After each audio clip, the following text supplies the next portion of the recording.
Hello everyone, नमस्कार सभी को। स्वागत है एक बार फिर से आपका हमारे इस चैनल में। और आज का जो वीडियो है वो हमारा क्या होने वाला है, पहला वीडियो होने वाला है एग्रीकल्चर एंट्रेंस एग्जाम में पूछे गए बायोलॉजी वाले पोर्शन को। आज हम लोग क्या करने वाले हैं, यहाँ पे सॉल्व करने वाले हैं और देखने वाले हैं उसका कंप्लीट एक्सप्लेनेशन कि कैसे जो आपके एग्रीकल्चर के एग्जाम में जो बायोलॉजी वाला पोर्शन होता है उसमें कैसे कैसे क्वेश्चंस आपके उदय प्रताप कॉलेज के एंट्रेंस एग्जाम में पूछे जाते हैं। चलिए स्टार्ट करते हैं अपना वीडियो। और वीडियो को स्टार्ट करने से पहले मैं बता दूं, उदय प्रताप कॉलेज से रिलेटेड आपको किसी भी एग्रीकल्चर से रिलेटेड जो पेपर है उसका सॉल्यूशन हमारे चैनल पे मिलेगा। इसलिए आप हमारे चैनल को सब्सक्राइब कर दीजिए, लाइक कर दीजिए और उसके साथ साथ शेयर भी कर दीजिए अपने फ्रेंड्स के साथ। चलिए स्टार्ट करते हैं। उदय प्रताप कॉलेज का जो हमारा क्या है, यूपीसी का जो पेपर है बायोलॉजी का 2024 का, उसको हम लोग यहाँ पे क्या करेंगे, सॉल्व करेंगे। जिसमें जिसमें एग्रीकल्चर पेपर में जो बायोलॉजी का पोर्शन था उसको हम लोग यहाँ पे सॉल्व कर रहे हैं। ठीक है।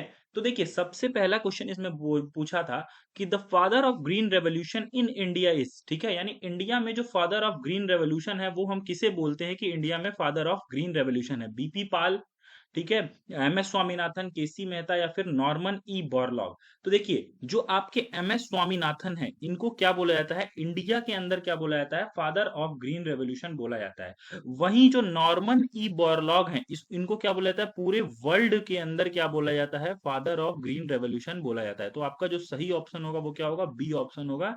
इंडिया के अंदर जो फादर ऑफ ग्रीन रेवोल्यूशन है वो कौन है, आपके आपके एम एस स्वामीनाथन है। ठीक है। फिर बोल रहा है latest method of crop improvement, ठीक है, यानी क्रॉप इंप्रूवमेंट का सबसे जो लेटेस्ट मेथड है जिससे आप क्या करते हैं, कोई नया वैरायटी या फिर नया जो आपका क्या है, जो वैरायटी आप किसी भी क्रॉप का क्या करते हैं, बनाते हैं, वो किस मेथड से बनाते हैं, सिलेक्शन, म्यूटेशन, जेनेटिक इंजीनियरिंग या फिर टिश्यू कल्चर। ठीक है। तो जो सबसे क्या है लेटेस्ट मेथड है वो आपके क्या है, जेनेटिक इंजीनियरिंग है। ठीक है। साथ ही साथ अब तो जेनेटिक इंजीनियरिंग के साथ साथ क्या आ गया है, जेनेटिक जीन एडिटिंग का भी क्या आ गया है, कॉन्सेप्ट आ गया है क्रॉप इंप्रूवमेंट में। तो अभी हमने क्या किया है, राइस में वैरायटी रिलीज की है, gene edited rice variety ICR ने क्या की है, रिलीज की है। तो लेटेस्ट मेथड आपका हो गया जेनेटिक इंजीनियरिंग। उसके बाद देखिए जो अगला क्वेश्चन है वो बोल रहा है कि फर्स्ट मेन मेड सीरियल, ठीक है, जो फर्स्ट मैन मेड सीरियल है, ठीक है, आपका क्या, ट्रिटिकेल। ठीक है। फर्स्ट मैन मेड सीरियम क्या है आपका, ट्रिटिकेल। ठीक है। ट्रिटिकेल क्या है, फर्स्ट मैन मेड सीरियल है। ठीक है। ये क्या होता है, ऑक्टापोलॉइड होता है या फिर हेक्साप्लॉइड होता है। ठीक है। तो देखिए जो ट्रिटिकेल होता है ये दो तरीके का होता है, ट्रिटिकेल ऑक्टाप्लॉइड भी होता है और हेक्साप्लॉइड भी होता है। तो सी ऑप्शन जो है आपका वो क्या हो जाएगा, यहाँ पे सही हो जाएगा। ए और बी जो होंगे वो दोनों क्या हो जाएंगे, आपके ऑप्शंस यहाँ पे सही हो जाएंगे। ठीक है। फिर उसके बाद क्या बोल रहा है कि अलील्स आर फॉर्म ऑफ, ठीक है, जो अलील्स होते हैं वो क्या होते हैं, alternate form of gene, homologous chromosome, pair of sex chromosome या फिर नन ऑफ दिस। ठीक है। तो अलील्स क्या होते हैं, एक ही जीन का जो दो अल्टरनेटिव फॉर्म्स पाया जाता है, दो या तीन अल्टरनेटिव, कितना भी फॉर्म हो सकता है। ठीक है। जैसे किसी भी अलील का क्या होगा, कैपिटल टी स्मॉल टी, तो एक क्या है, टॉल फॉर्म को क्या करता है, रिप्रेजेंट करता है, और एक क्या करता है, ड्वार्फ फॉर्म को रिप्रेजेंट करता है। ये दोनों एक दूसरे के क्या हैं, अलील्स हैं। ठीक है। तो अलील्स क्या होते हैं, अल्टरनेटिव फॉर्म होते हैं किस चीज के, आपके जीन के अल्टरनेटिव फॉर्म्स होते हैं अलील। ठीक है। फिर उसके बाद बोल रहा है law of independent assortment can be explained with the help of, ठीक है, यानी लॉ ऑफ इंडिपेंडेंट असॉर्टमेंट को मेंडल ने जो क्या किया था, एक्सप्लेन किया था, वो किस क्रॉस के बेसिस पे एक्सप्लेन किया था, डाई हाइब्रिड क्रॉस के बेसिस पे, टेस्ट क्रॉस के बेसिस पे, बैक क्रॉस के बेसिस पे या फिर मोनो हाइब्रिड क्रॉस के बेसिस पे। तो लॉ ऑफ इंडिपेंडेंट असॉर्टमेंट जो था वो किसके बेसिस पे एक्सप्रेस किया गया था, डाई हाइब्रिड क्रॉस के बेसिस पे किया गया था। और जो मोनो हाइब्रिड था इसमें क्या किया गया था, लॉ ऑफ सेग्रीगेशन को बताया गया था। ठीक है। तो यहाँ पे सेग्रीगेशन जो है वो मोनोहाइब्रिड से और डाई हाइब्रिड से आपका क्या है, लॉ ऑफ इंडिपेंडेंट असॉर्टमेंट यहाँ पे एक्सप्लेन किया गया था।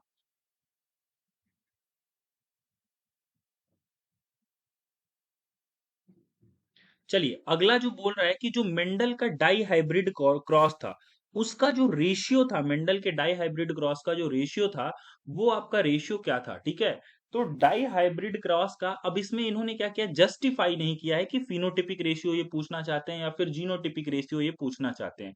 तो देखिए इसमें जो भी दिया हुआ है उसके अकॉर्डिंग ये पूछना चाहते हैं क्या, फिनोटिपिक रेशियो, क्या पूछना पूछना चाहते हैं, फिनोटिपिक रेशियो पूछना चाहते हैं, ठीक है। और फिनोटिपिक रेशियो जो था डाई हाइब्रिड क्रॉस का, मेंडल का, वो क्या था आपका 9:3:3:1 जो था वो क्या था आपके मेंडल का क्या था, डाई हाइब्रिड क्रॉस का फिनोटिपिक रेशियो था। अगर ये पूछते हैं क्या जीनोटिपिक रेशियो को, जीनोटिपिक रेशियो,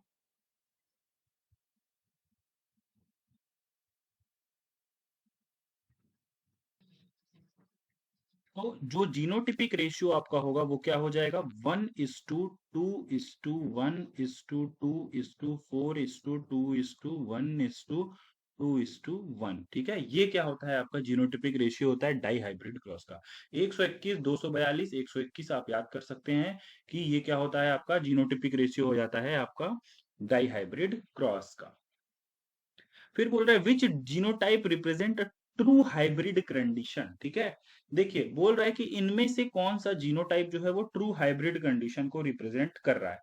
देखिए हाइब्रिड कंडीशन हम किसको बोलते हैं, जब कोई भी क्या होता है जीन्स जो होता है वो क्या होता है उसके अलील्स हेट्रोजाइगस कंडीशन में होते हैं, जैसे कैपिटल टी स्मॉल टी, ठीक है। तो ये देखिए यहाँ पे क्या है आपका कैपिटल टी ये होमोजाइगस कंडीशन में, ये हाइब्रिड नहीं है, ठीक है। यहाँ पे क्या है कैपिटल टी है तो ये भी हाइब्रिड नहीं होगा, ठीक है। ये हाइब्रिड है पर ये हाइब्रिड नहीं है, तो ये टोटल हाइब्रिड नहीं होगा। ये भी क्या है होमोजाइगस कंडीशन में, ये भी हाइब्रिड नहीं होगा। अब देखिए ये जो बी वाला ऑप्शन है आपका, इसमें अगर आप देखेंगे तो यहाँ पे क्या है कैपिटल टी स्मॉल टी ये भी हाइब्रिड कंडीशन में, और कैपिटल आर स्मॉल आर ये भी हाइब्रिड कंडीशन में। यानी ये जो है आपका टोटल जो है ये क्या है हाइब्रिड कंडीशन में है, ठीक है। और इसको हम क्या बोलेंगे डाई हाइब्रिड बोलेंगे, क्योंकि ये क्या है दो जीन के लिए क्या है हाइब्रिड यहाँ पे शो कर रहा है, ठीक है।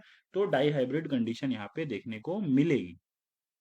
फिर बोल रहा है देखिए अगला, the unit of chromosomal map is, ठीक है। यानी जो क्रोमोजोमल मैप होता है उसकी यूनिट क्या होती है, पिकोग्राम होती है, आर्मस्ट्रॉन्ग होती है, मॉर्गन होती है और माइक्रोन होती है, ठीक है। तो जो क्रोमोजोमल मैप होता है, ठीक है, उसको हम किसके यूनिट में मॉर्गन, यानी जिसको हम क्या बोलते हैं सेंटी मॉर्गन में क्या करते हैं हम, उसका यूनिट जो होता है सेंटी मॉर्गन होता है। तो मॉर्गन यहाँ पे क्या हो जाएगा सही ऑप्शन हो जाएगा। बोल रहा है which of the following is not considered by the Mendel, ठीक है। तो मेंडल ने बोला था किस चीज को उन्होंने कंसीडर नहीं किया था, अपने जो क्रॉस बनाए थे उसमें किस चीज को मेंडल ने कंसीडरेशन में नहीं लिया था, ये यहाँ पे पूछ रहा है। तो बोल रहा है test cross, linkage, back cross या फिर नन ऑफ दिस, ठीक है। तो टेस्ट क्रॉस लिया था, लिंकेज को मेंडल ने क्या किया था अपने कंसिडरेशन में नहीं लिया था, तो बी ऑप्शन क्या हो जाएगा यहाँ पे सही हो जाएगा। फिर अगला जो है आपका कि longest phase of cell cycle, यानी सेल साइकिल का जो सबसे लॉन्गेस्ट फेज होता है वो क्या होता है, यहाँ पर ये आपसे पूछ रहा है, ठीक है। तो जो सेल साइकिल होती है उसके अंदर क्या होते हैं अलग अलग फेजेस होते हैं G1 S G2 M, ठीक है। तो जो G1 फेज होता है ये क्या होता है लॉन्गेस्ट फेज होता है सेल साइकिल का, ठीक है। M फेज जो होगा वो क्या होगा आपका शॉर्टेस्ट फेज होगा, ठीक है। तो G1 फेज जो होता है वो क्या होता है लॉन्गेस्ट फेज होता है आपकी सेल साइकिल का। चलिए नेक्स्ट बात करते हैं, क्या बोल रहा है crossing over takes place in which stage, जो क्रॉसिंग ओवर होती है, ठीक है, मियोसिस सेल डिवीजन के दौरान, मियोसिस सेल डिवीजन के दौरान क्या होती है क्रॉसिंग ओवर होती है। और ये क्रॉसिंग ओवर किस स्टेज पे होती है, तो ये होती है आपके प्रोफेज में, ठीक है। प्रोफेज में, प्रोफेज के अंदर क्या होता है आपका पैकेटीन स्टेज जो होता है उसके अंदर क्या होती है आपकी क्रॉसिंग ओवर देखने को मिलती है, ठीक है। फिर बोल रहा है nucleolus reappears eight which stage, यानी जो सेल डिवीजन होता है उसमें जो न्यूक्लियोलस होता है वो क्या हो जाता है, जब आपका प्रोफेज स्टार्ट होता है तो न्यूक्लियोलस क्या होता है गायब हो जाता है, ठीक है। मेटाफेज में भी वो न्यूक्लियोलस नहीं दिखाई देता है, एनाफेज में भी वो न्यूक्लियोलस नहीं दिखाई देता है। लेकिन जब आपका टीलोफेज क्या होता है आता है तो उस समय न्यूक्लियोलस क्या हो जाए फिर से रीअपियर हो जाता है सेल के अंदर। बोल रहा है ट्रिटिकम एस्टिवम वीट जो है वो नेचुरली क्या है हैप्लॉइड है, डिप्लॉइड है, टेट्राप्लॉइड है या फिर हेक्साप्लॉइड है। तो वीट को हम क्या बोलते हैं 2n = 6x = 42, ठीक है। ये क्या होता है वीट का क्रोमोसोम नंबर होता है, ठीक है।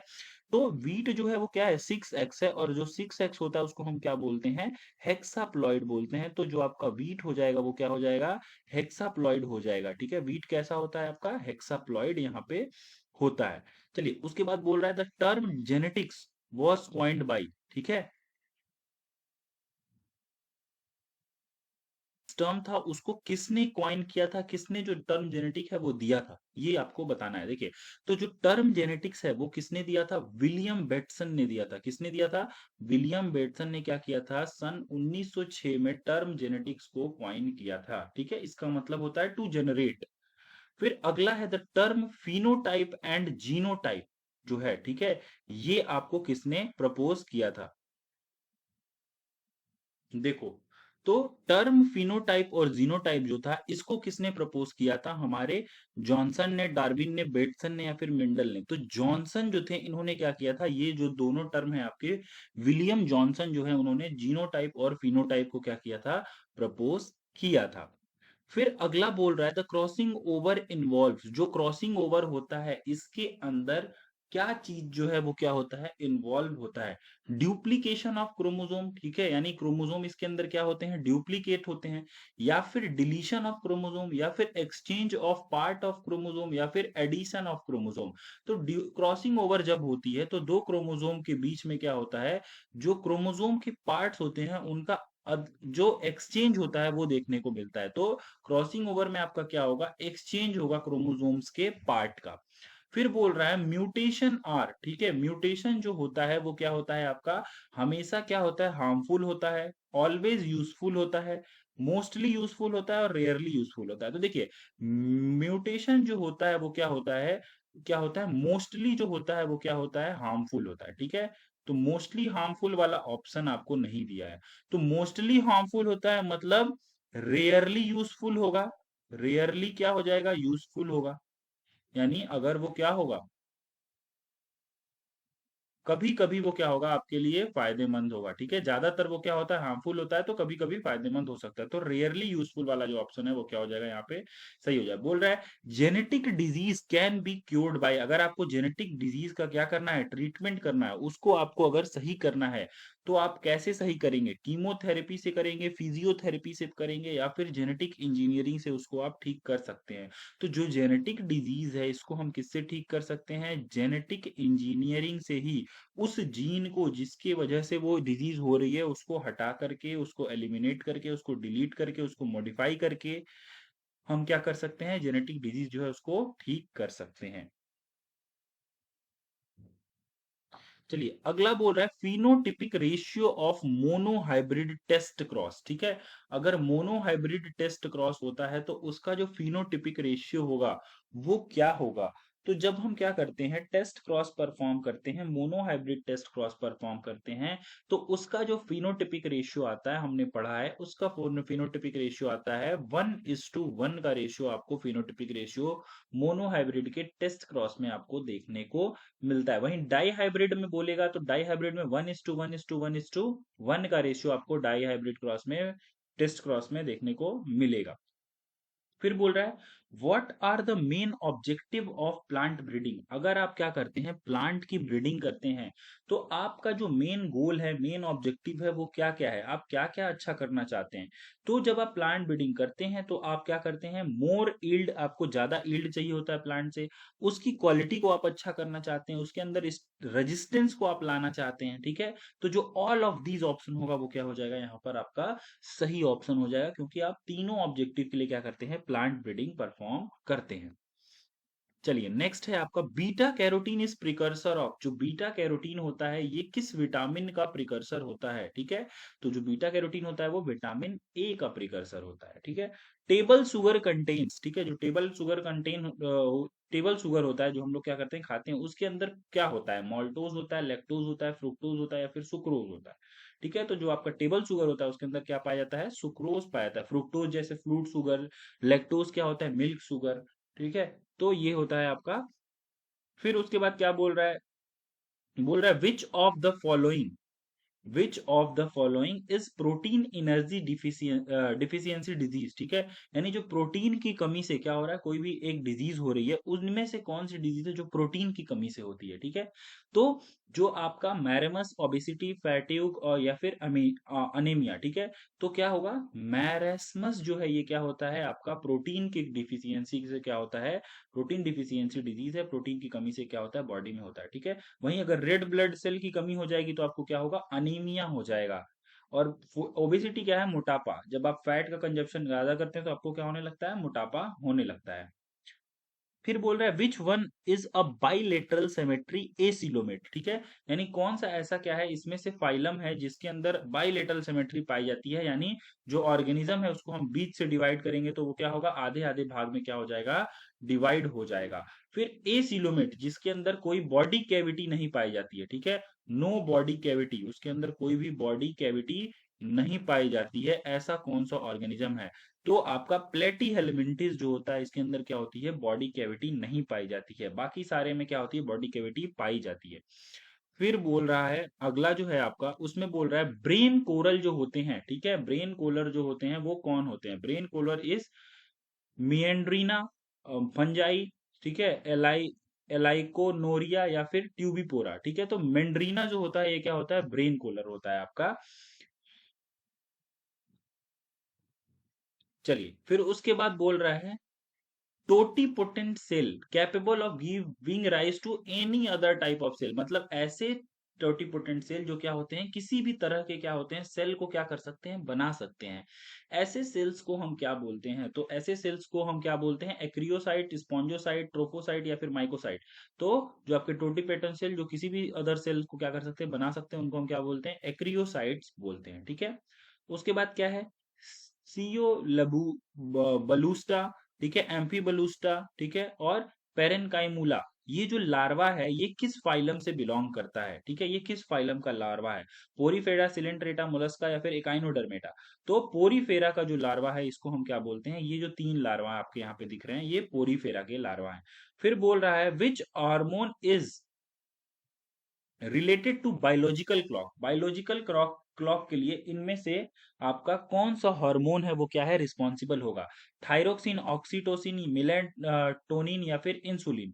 तो जो मिलेटोनिन होता है जिसको पिट्यूटरी ग्लैंड सिक्रीट करता है, पिट्यूटरी ग्लैंड जो है वो क्या करता है? इसको सिक्रीट करता है। यही बायोलॉजिकल क्लॉक के लिए क्या होता है? आपका रिस्पॉन्सिबल होता है।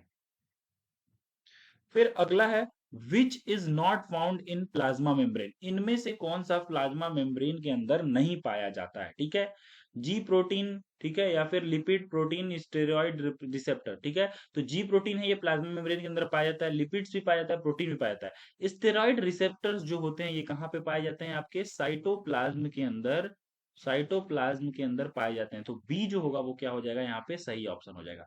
फिर बोल रहा है ट्राइसोमी ऑफ 21st क्रोमोसोम, ठीक है। अगर ट्राई 21st क्रोमोसोम है, ठीक है, वो तीन बार हो गया, 21, 21 और 21, ठीक है, ये तीन बार हो गया सेल के अंदर अगर, तो इस कंडीशन को हम क्या बोलते हैं? इस कंडीशन को हम क्या बोलते हैं? तो इस कंडीशन को हम बोलते हैं आपका डाउन सिंड्रोम बोला जाता है, ऐसी कंडीशन को जिसमें क्या होती है? ट्राइसोमी हो जाती है आपके 21st क्रोमोसोम की।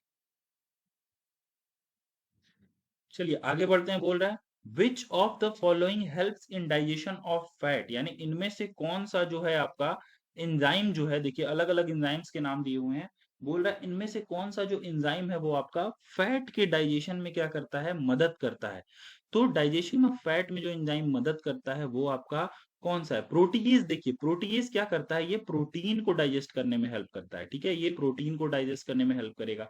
अमाइलेज जो होता है वो क्या होता है? किसको?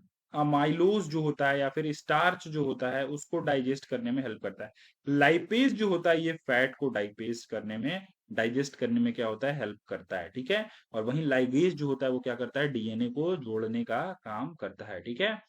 उसके बाद बोल रहा है typhoid is cause due to infection of. जो टाइफॉइड है ये किसके इन्फेक्शन से क्या होता है? आपकी बॉडी के अंदर होता है, हमारी ह्यूमन बॉडी के अंदर टाइफॉइड जो होता है वो किसकी वजह से होता है? वायरस की वजह से, बैक्टीरिया की वजह से, फंजाई की वजह से या फिर माइकोप्लाज्मा की वजह से। तो जो आपका टाइफॉइड होता है वो बैक्टीरिया सेल्मोनेला टाइफी जो होता है उसकी वजह से क्या होता है? आपका टाइफाइड आपको देखने को मिलता है। तो सेल्मोनेला टाइफी की वजह से आपको जो बैक्टीरिया है उसकी वजह से आपको टाइफाइड क्या होता है? होता है। बोल रहा है which test is frequently use to check normal foetal growth, यानी जो क्या होता है, किसी भी क्या होती है फीमेल बॉडी के अंदर जब बच्चा होता है तो उसको अगर आपको क्या करना है, चेक करना है उसका ग्रोथ कैसा हो रहा है, तो आप क्या करेंगे, एलिजा टेस्ट कराएंगे, एक्सरे कराएंगे, अल्ट्रासोनोग्राफी कराएंगे या फिर एमआरआई कराएंगे। तो ऐसे कंडीशन में हम क्या कराते हैं, अल्ट्रासोनोग्राफी यहाँ पे कराया जाता है। एलाइजा जो होता है ये वायरल टेस्ट, वायरस को टेस्ट करने के लिए किया जाता है।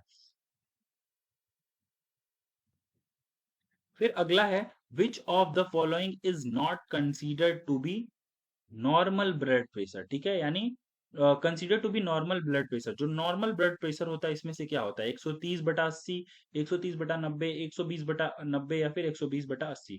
तो 120/80 जो होता है इसको हम क्या बोलते हैं, नॉर्मल ब्लड प्रेशर बोलते हैं। विच of the following is not component of human male reproductive system, इनमें से कौन सा जो है आपका मेल रिप्रोडक्टिव सिस्टम का कंपोनेंट, मेल रिप्रोडक्टिव सिस्टम का पार्ट नहीं है। ठीक है, तो टेस्टिस ये क्या होता है, मेल रिप्रोडक्टिव सिस्टम का पार्ट होता है। सेमाइनल वेसाइकल भी होता है, वास डिफरेंस भी होता है, ये स्पर्म को कैरी करता है।